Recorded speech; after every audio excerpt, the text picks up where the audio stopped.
Good morning બાળકો, કેમ છો બધા? મજામાં?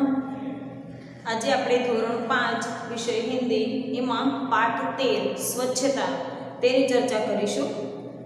આ પાઠમાં ગંદકી વિશે આપણને બતાવવામાં આવ્યું છે કે ગંદકી હોય તો કયા કયા રોગ થાય, લોકોને કઈ રીતે નુકસાન થાય, તેને દૂર કરવા માટે આપણે શું કરવું જોઈએ, બરાબર, એના વિશે બતાવવામાં આવ્યું છે. અને સ્વચ્છતાને વધારે મહત્વ આપવામાં આવ્યું છે. સ્વચ્છતા એ આપણા જીવનનો મંત્ર હોવો જોઈએ.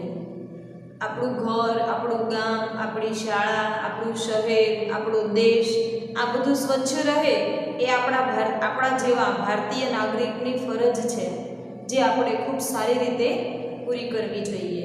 એના વિશે આપણને અહીંયા પાઠમાં બતાવવામાં આવ્યું છે. જુઓ, સૌ પ્રથમ છે प्रस्तावना. तो प्रस्तावना में छे स्वच्छता और स्वास्थ्य का घनिष्ठ संबंध है. स्वच्छता एटले के चोखाई, बराबर, एनो स्वास्थ्य हारे बहुत सारो संबंध छे, गाढ़ संबंध छे. स्वच्छता एमां शुं आवे? चोखाई. पछी और स्वास्थ्य, स्वास्थ्य एटले के तंदुरुस्ती.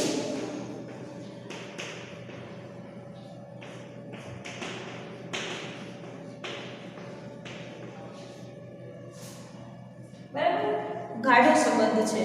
स्वच्छता के अभाव में गंदगी फैलती है. એટલે કે જો જ્યાં ચોખ્ખાઈ ન હોય, ગંદકી હોય, તો ત્યાં શું થાય? વધારે ગંદકી ફેલાય છે. ચોખ્ખાઈ ન હોય ત્યાં ગંદકી ફેલાય છે. ગંદકી રોગો की जड़ है. રોગો की जड़ એટલે કે રોગનું મૂળ. ગંદકી હોય એ રોગોનું જડ છે, મૂળ છે.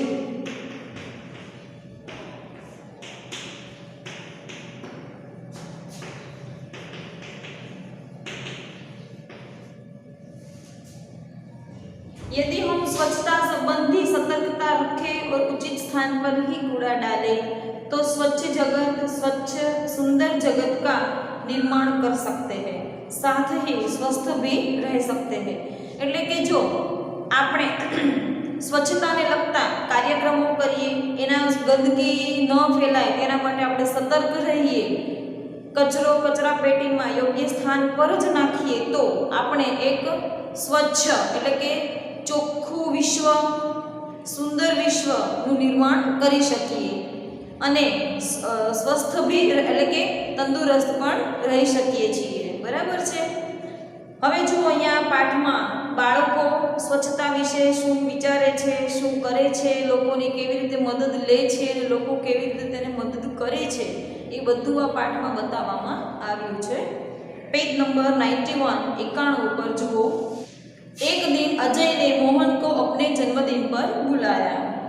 एक दिवस अजय मोहन ने पोताना जन्मदिवस पर बुलाव्यो. मोहन ने उसे उपहार में देने के लिए कहानियों की एक पुस्तक खरीदी. उपहार, उपहार એટલે કે भेट.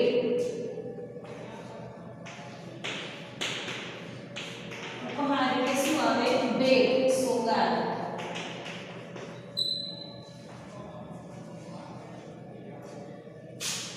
તેને આપવા માટે વાર્તાનું પુસ્તકની આખી એક बुक खरीदी. उसे रंगीन कागज में लपेटा और अजय के घर चल पड़ा.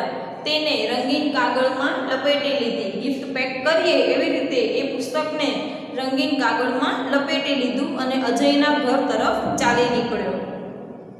जैसे ही मोहन अजय की गली में पहुंचा, उसके ऊपर केले का एक छिलका आ गिरा. એટલે કે જેવો જ મોહન અજયની ગલીમાં પહોંચ્યો એવું તરત જ તેના ઉપર એક કેળાની છાલ પડી. छिलका એટલે કે છાલ.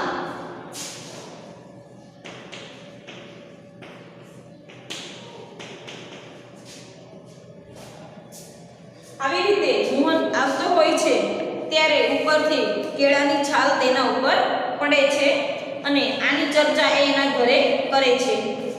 જુઓ, छी छी छी कितनी बुरी आदत है सड़क पर छिलका फेंकना. मोहन ने मन में सोचा. એના ઉપર કેળાની છાલ પડી એટલે મોહને મનમાં વિચાર્યું કે છી છી, આ કેવી ખરાબ આદત છે. કોઈના ઉપર રસ્તા ઉપર કેળાની છાલ ફેંકવી કેવી ખરાબ આદત છે. બુરી બુરી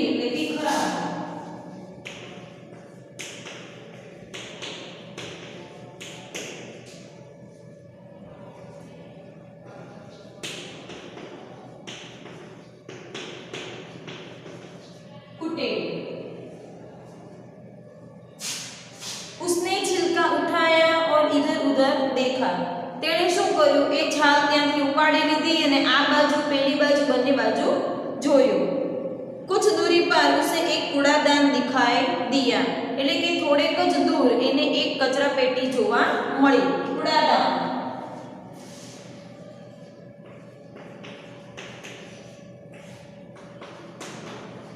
कचरा पेटी।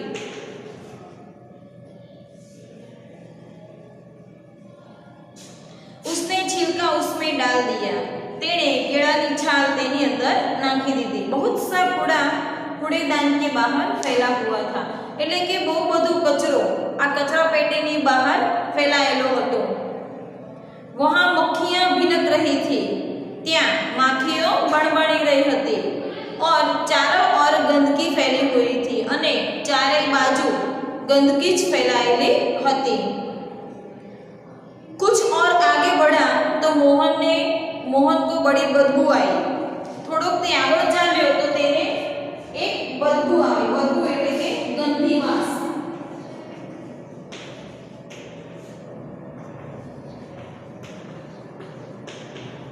ખરાબ વાસ આપણે કહીએ તો દુર્ગંધ।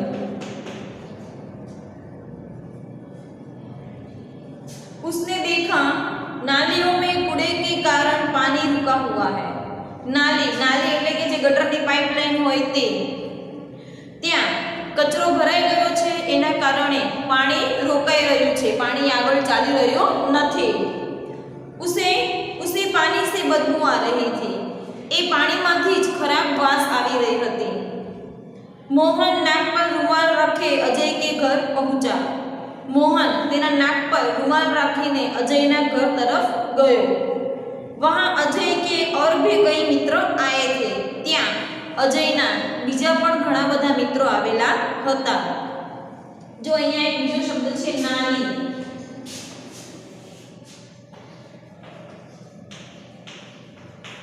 નાલી એટલે શું આવે? ગટરની વ્યવસ્થા, ગટરની લાઈન।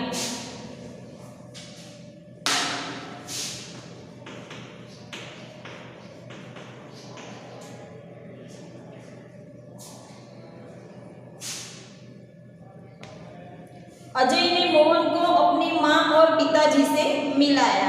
अजय શું કર્યું? મોહનને તેની માँ અને તેમના પિતાજી સાથે તેમની મુલાકાત કરાવી। अजय की दादी जो बीमार थी, मोहन उनसे भी मिला। अजयना दादीमा बीमार હતા, મોહને તેની સાથે પણ મુલાકાત કરી। मेज पर खाने की चीजें रखी थी। मेज એટલે કે ટેબલ।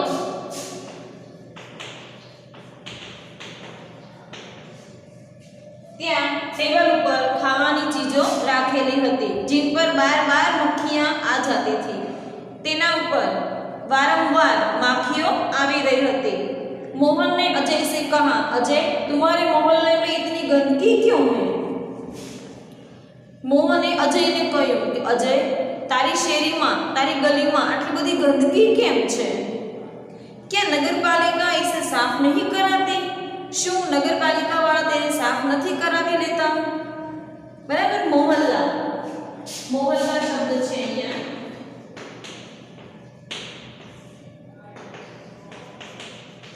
શેરી, ગલી। अजय की माताजी ने कहा, बेटा नगरपालिका की गाड़ी आया करती है। અજયની મમ્મીએ શું કહ્યું કે બેટા નગરપાલિકાની ગાડી તો આવે જ છે। जगह जगह कूड़ेदान भी है, એટલે કે અલગ અલગ જગ્યાએ ઠેક ઠેકાણે ઠેર ઠેર કચરા પેટી પણ રાખેલી છે। पर कुछ लोग उनमें कूड़ा नहीं डालते, પણ છતાં પણ ઘણા લોકો એમાં કચરો નાખતા નથી। वे कूड़ा सड़क पर ही फेंक देते हैं, તે લોકો કચરો રસ્તા ઉપર જ નાખી દે છે। इसलिए सफाई नहीं रहती, તેના કારણે સફાઈ રહેતી નથી। दूसरे दिन पाठशाला में मोहन ने अपने अध्यापक को यह बात बताई।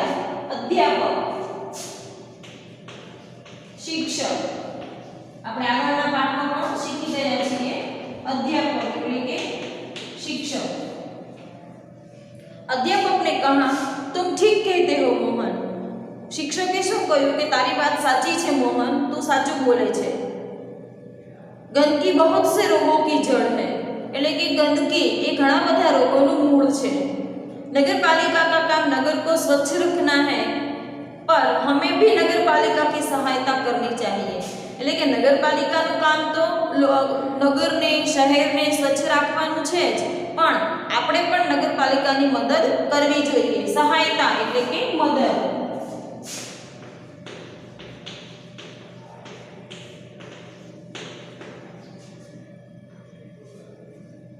चलो एक दिन हम सब अजय के मोहल्ले में चले और स्वयं सफाई का काम प्रारंभ करें। એટલે કે ચલો એક દિવસ આપણે બધા અજયની શેરીમાં, અજયની ગલીમાં જઈએ અને સ્વચ્છતા અભિયાનનું કામ આપણે જાતે જ શરૂ કરીએ। સ્વયં એટલે કે પોતે,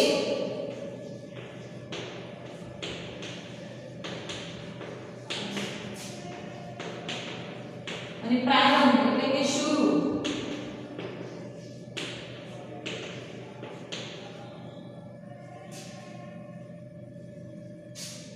रविवार के दिन सभी अजय के मोहल्ले में गए।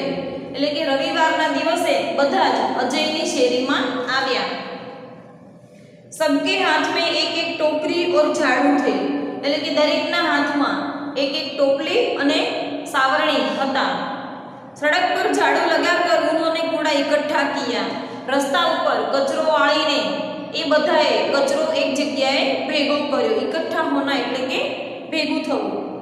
नालियों की सफाई की और पानी का रास्ता बनाया। जे गटर लाइन होती, पाણીની पाइपलाइन, એની પણ સફાઈ કરી અને પાણીને જવા માટેનો રસ્તો બનાવ્યો।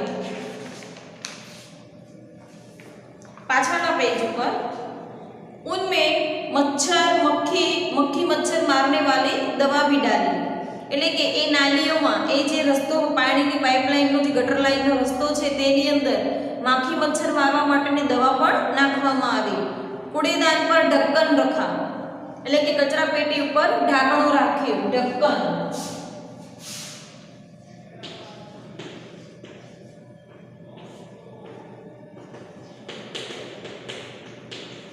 ढांकणों। मोहल्ले में रहने वाले सभी लोग बाहर निकल आए और उन्हें देखने लगे। એટલે કે શેરીમાં રહેવાવાળા લોકો, બધા જ લોકો બહાર આવ્યા અને આ બાળકોને સાફ સફાઈ કરતા હતા તેને જોવા लाग्યા। बच्चों में बहुत उत्साह था। બાળકોમાં ખૂબ જ ઉત્સાહ હતો। देखते ही देखते पूरा मोहल्ला स्वच्छ हो गया। એટલે કે જોત જોતામાં આખી શેરી સરસ મજાની ચોખ્ખી સરસ થઈ ગઈ। अध्यापक ने लोगों को समझाया कि वे घर का कूड़ा कूड़ेदान में ही डाले। એટલે કે શિક્ષકે આ બધા લોકોને સમજાવ્યું કે તમારા ઘરનો કચરો જે છે એ તમે હંમેશા કચરા પેટીમાં જ નાખો।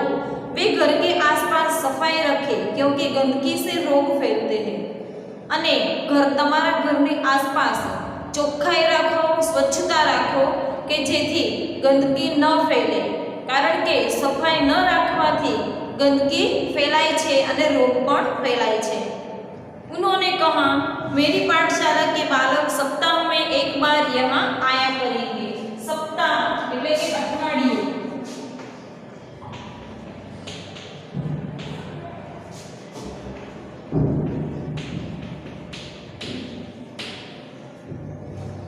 सप्ताह में एक बार यहाँ आया करेंगे એટલે કે મારી શાળાના બાળકો અઠવાડિયામાં એકવાર અહીંયા આવ્યા કરશે। वे आपके मोहल्ले को साफ करेंगे। તે તમારી શેરીને, તમારા ઘર આગળના જે આ રસ્તાને ચોખ્ખો રાખશે, સાફ કરશે। आप भी इस काम में इनकी सहायता करें એટલે કે તમે પણ આ કામમાં તેની મદદ કરજો। एक व्यक्ति ने आगे बढ़कर कहा। એમાંથી એક વ્યક્તિએ આગળ આવીને કહ્યું नहीं नहीं, इन बच्चों को आने की कोई आवश्यकता नहीं है। એટલે કે આ છોકરાઓને, આ બાળકોને આવવાની કોઈ જરૂરિયાત નથી। આવશ્યકતા એટલે કે જરૂરિયાત।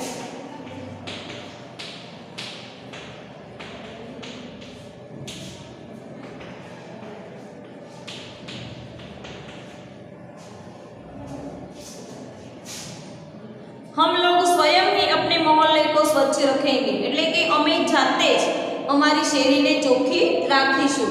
अब आप इसे हमेशा साफ पाएंगे।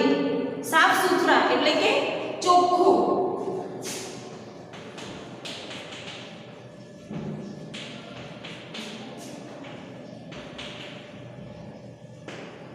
તમે હંમેશા તેને ચોખ્ખું જ જોશો। જુઓ અહીંયા આપણે આ જે શબ્દાર્થ છે એમાં અમુક જે વધારાના શબ્દો જે બાકી રહી ગયા છે એ આપણે જોઈ લઈએ। તો ઉત્સાહ, ઉમંગ,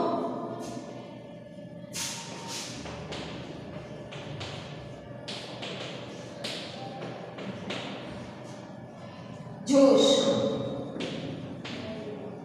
પછી બીજો શબ્દ છે પ્રથમ, પહેલા। પછી દોષ એટલે કે અવગુણ, અપરાધ।